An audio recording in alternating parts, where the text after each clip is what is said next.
औरंगाबाद के दानी बिगहा पार्क में शनिवार की रात विधायक आनंद शंकर सिंह एवं नगर परिषद समर्थकों के साथ हुई मारपीट की घटना के बाद आज विधायक श्री सिंह ने अपने आवास पर एक प्रेस वार्ता आयोजित की।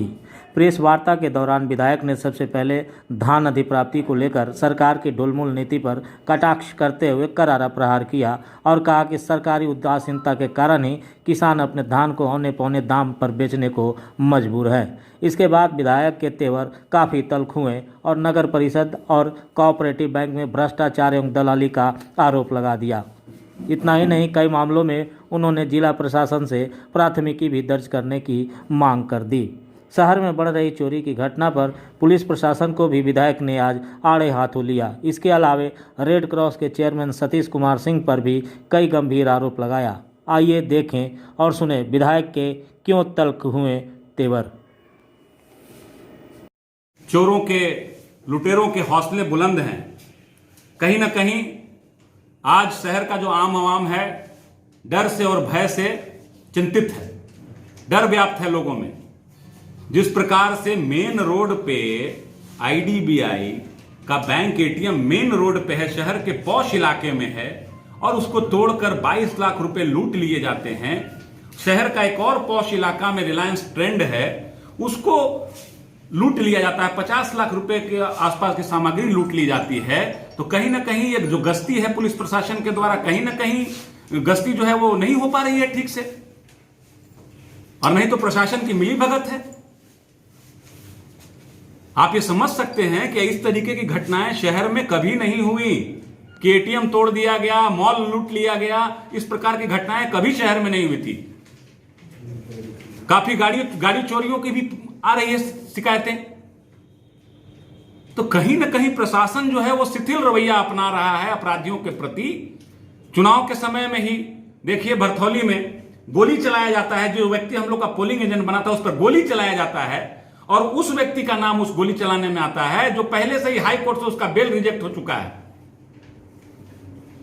बेल पिटीशन फाइल किया था, और वो सरेआम रमनहार सिंह के साथ भाजपा का वो है पदाधिकारी है, और रमनहार सिंह के साथ खुलेआम प्रचार प्रसार में रहा, और पुलिस उसको पकड़ने में नाकाम रही। तो ये स्थिति है। कहीं ना कहीं अपराधियों में जो डर है वो डर कहीं ना कहीं खत्म हो गया है। अब पुलिस प्रशासन के इकबाल पर कहीं ना कहीं सवालिया निशान लगता है इन सब ये जो कार्य हो रहे हैं। आ जाइए, नगर परिषद का कल का मामला जो हुआ है, सत्येंद्र नारायण सिन्हा पार्क का उद्घाटन तो बहुत पहले हो गया था, लेकिन उसको आम जनता को समर्पित करने हेतु एक बहुत बड़े कार्यक्रम का आयोजन किया गया। मैं ये मांग करता हूं कि कोविड एक्ट के तहत जिसने भी उस कार्यक्रम का आयोजन कराया उस पर एफआईआर दर्ज होना चाहिए। एक तरफ आप कहते हैं कि छठ अपने घरों से करें,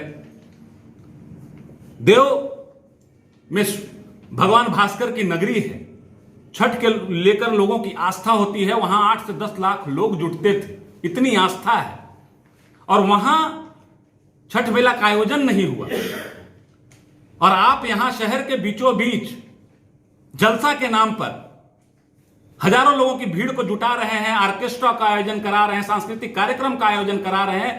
मैं पूछना चाहता हूं कि किसके परमिशन से इस कार्यक्रम का किया गया आयोजन? कौन जो लोग थे जिनको किसने परमिशन दिया इनको यह आयोजन करने का, जहां हजारों की संख्या में लोग जुटे? और क्यों किया गया यह परमिशन? हम लोग जनता के चुने हुए जनप्रतिनिधि हैं, जनता ने हम लोगों को चुना है।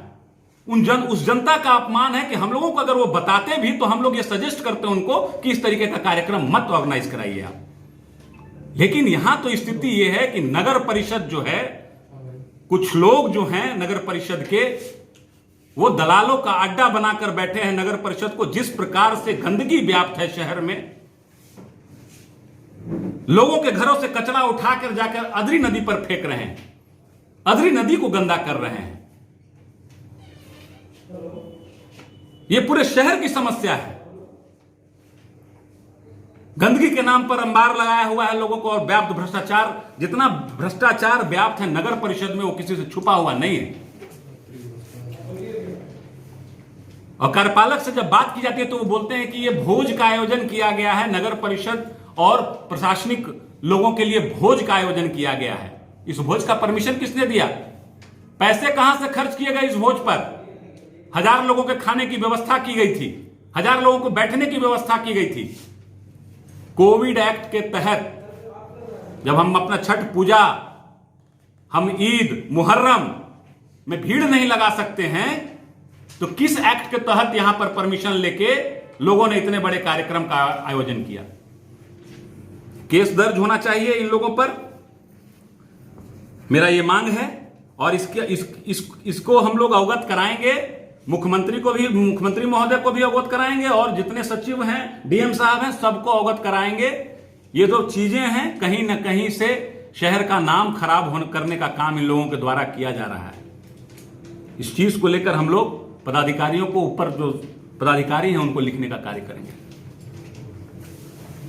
कोई आमंत्रण हम लोगों को, कोई जानकारी नहीं। अगर हम लोगों को जानकारी होती तो हम लोग मना करते उनको। और मेरी बात भी जो हुई पदाधिकारियों से उसी संबंध में हुई कि कोरोना काल में इतना भीड़ लगाने की क्या आवश्यकता, किस चीज का आयोजन ये हो रहा है, मैंने यही पूछा। तो कार्यपालक का जवाब था नगर परिषद के कि ये भोज का आयोजन किया गया है नगर परिषद के और प्रशासनिक पदाधिकारियों के लिए। तो शहर में कुछ लोग ऐसे हैं जो रेड क्रॉस के माध्यम से हैं, तो वैसे वो राजनीतिक कार्यकर्ता, राजनीतिक पदाधिकारी हैं, किसी विशेष दल से संबंध, बीजेपी से संबंध रखते हैं। इन लोगों ने नगर परिषद को हाईजैक किया हुआ है। कोऑपरेटिव का एक चेयरमैन है, फेयर प्राइस डीलर के अध्यक्ष हैं, और तहसीली करते हैं सारे डीलरों से। तो इस तरीके का इन लोगों ने एक नेक्सस बनाया हुआ है। पदाधिकारियों की दलाली में लगे रहते हैं रात दिन ये लोग, चाहे वो सतीश सिंह हो। नगर परिषद से उनका क्या लेना देना, उनकी पत्नी है वहां से, और अध्यक्ष जो है वो गुप्ता जी हैं। तो ये नगर परिषद क्यों जाते हैं, किन कारणों से नगर परिषद जाते हैं? पूरे नगर परिषद को हाईजैक करके रखा है 15-20 सालों से, और भ्रष्टाचार का अड्डा बनाया। जो लोग इनका साथ देते हैं कहीं ना कहीं उनके साथ भ्रष्टाचार में लिप्त हैं, ये बात जान लीजिए।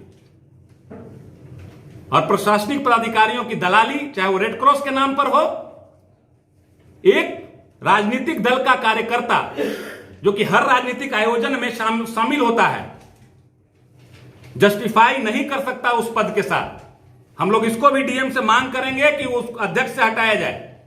एक राजनीतिक दल का कार्यकर्ता हर जगह अपनी राजनीति करेगा, और वो भी वैसा व्यक्ति जिसको चुनाव लड़ने का शौक हो।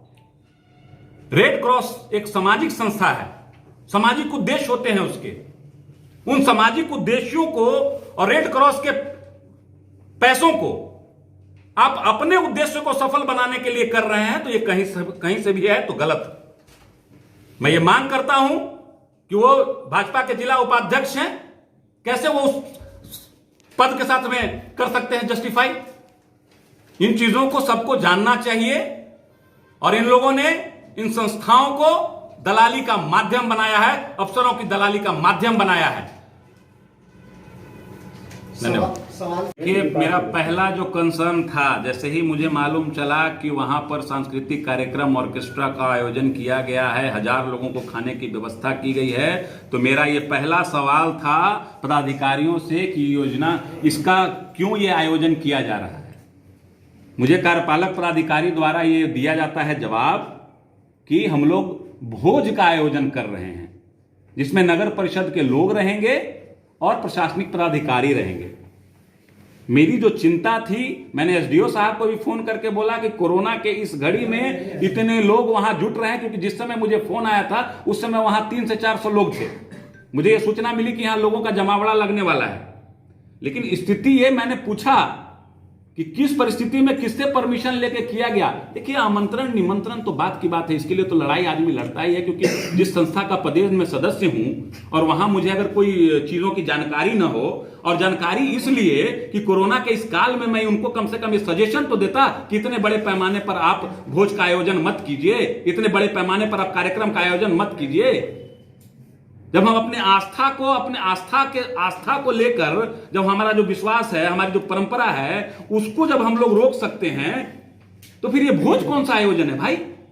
छठ में लोगों को अपील किया गया कि आप घर से रह के छठ कीजिए, बाहर मत निकलिए। सरकार बार बार लोगों को ये कह रही है कि कोविड का खतरा जो है वो बढ़ने वाला है, दोबारा कोविड रिपीट हो रहा है जिस प्रकार से दिल्ली में बढ़ा है, और विशेषज्ञों का कहना है कि ये उससे भी फैटल है, जानलेवा है पहले वाले से। तो हम लोगों को सचेत होना चाहिए इस बात को लेके। हम लोगों को इस बात को लेके, मुझे तो चिंता इस बात की है कि किस प्रकार से 1000-1500 लोगों के जान से खिलवाड़ किया गया। प्रशासनिक पदाधिकारी जो भी है, जो नगर परिषद का कार्यपालक है, उसने इसको ऑर्गेनाइज कराया है, उस पर तो एफआईआर होना ही चाहिए कोविड एक्ट के तहत। एपिडेमिक एक्ट है, कोविड के लिए एक एक्ट है बना हुआ, उस एक्ट के तहत एफआईआर दर्ज होना ही चाहिए। और नहीं अगर दर्ज कराता है प्रशासन तो हम लोग दर्ज कराने का काम करेंगे। कितने दिन का समय दे रहे हैं प्रशासन? 1 सप्ताह के अंदर का हम लोग समय दे रहे हैं। नहीं तो हम लोग ऊपर से लेके नीचे तक सब जगह, और उसका फुटेज उपलब्ध है हम लोगों के पास, भीड़ का फुटेज उपलब्ध है। ऐसा तो है नहीं कि आप फुटेज नहीं है उपलब्ध, कोई जान नहीं रहा, कोई देख नहीं रहा है, सारा फोटो उपलब्ध है, वीडियो उपलब्ध है। किससे परमिशन लेके किया आपने ये कार्यक्रम? ये जानकारी हम लोगों को होनी चाहिए कि दोबारा ऐसी जो गलतियां हैं वो कम से कम दोहराई ना जा सके। इस बात को लेकर प्रशासन को भी सजग रहना होगा। यहां हम लोग बैठे हैं प्रशासन पर नजर रखने को, इसलिए नहीं बैठे, जनता ने हम लोग को इसलिए नहीं चुना कि आप कुछ भी करें, मनमानी करें और हम लोग आपको देखते रहें बैठ के। अंकुश लगाने का काम करेंगे, लगाम लगाने का काम करेंगे, ये जान जाइए। और आगे आने वाले समय में इसका आपको परिणाम दिखेगा। धन्यवाद। मैं देखिए, मुझे बुलाया जाना या ना बुलाया जाना, ये तो मान लीजिए जनता ने मुझे चुना है, उस जनता का भी अपमान है। वहां न किसी जनप्रतिनिधि को नहीं बुलाया गया, चाहे वो सांसद महोदय हों, चाहे वो एमएलसी हों, चाहे वो मैं हूं, विधायक हूं, किसी भी जनप्रतिनिधि को नहीं बुलाया गया। ये केवल अपना चेहरा चमकाने का कार्य हो रहा है। निश्चित रूप से शहर के विकास से कोई लेना देना नहीं है। हम लोग क्या मना कर रहे थे? अमृत योजना के तहत में इस पार्क का उद्घाटन हुआ, आप देख लीजिए, बस स्टैंड बना। तो कहीं ना कहीं अगर किसी भी प्रकार का कार्यक्रम है तो हम लोग पदेन मेंबर हैं, हम लोग नगर परिषद के हो या जिला परिषद के हो, हम लोग पदेन मेंबर हैं। हम लोगों को इसकी सूचना होनी चाहिए। अगर सूचना होती तो ये इतना बड़ा कार्यक्रम ही हम लोग नहीं करने देते, या उनको ये बताते हैं हम लोग कि भाई कोरोना के इस काल में आप मत करिए। नगर परिषद का तो आलम है कि 10,700 रुपया नक्शा पास कराने का लिया जाता है। खुलेआम नगर परिषद का कार्यपालक पदाधिकारी उसमें लिप्त है। लेकिन सवाल तो पूछे जाएंगे आपसे कि आप 5 सालों से विधायक हैं, नगर परिषद भी 5 वर्ष से, रेड क्रॉस भी है, तो आपने 5 वर्षों में आपको कोई कार्रवाई? मैं आपको बता दूं, मैंने इनसे विभिन्न माध्यमों से मांगा, और ये जान जाइए, इनका जब भी ये रवैया आज एक दिन में तो हुआ नहीं है। आज ये प्रश्न चिन्ह अगर उठा है तो इनके रवैये के कारण ही उठा है। इन लोगों ने उस समय रखा, मीटिंग उस समय रखी जब मैं शहर से बाहर रहता। स्थिति यह है, जबकि उन लोगों को यह पूछ लेना चाहिए था कि किस डेट में मैं रखूं जिस समय आप यहां पर हों। सभी लोगों से राय शुमारी करके ही प्रोग्राम का आयोजन होना चाहिए या मीटिंग की आयोजन होनी चाहिए। तो इसलिए कहीं ना कहीं इनकी व्यवस्था में, इनकी नियत में खोट रही है। ये नक्शा पास कराने से लेके आपको क्या लगता है कमीशन जाता है? ये जो गंदगी, जो साफ सफाई की व्यवस्था जो है ये की हुई है, ये 2 भाग में बांटा गया, एक विपक्ष को और एक पक्ष वालों को। स्थिति यही है।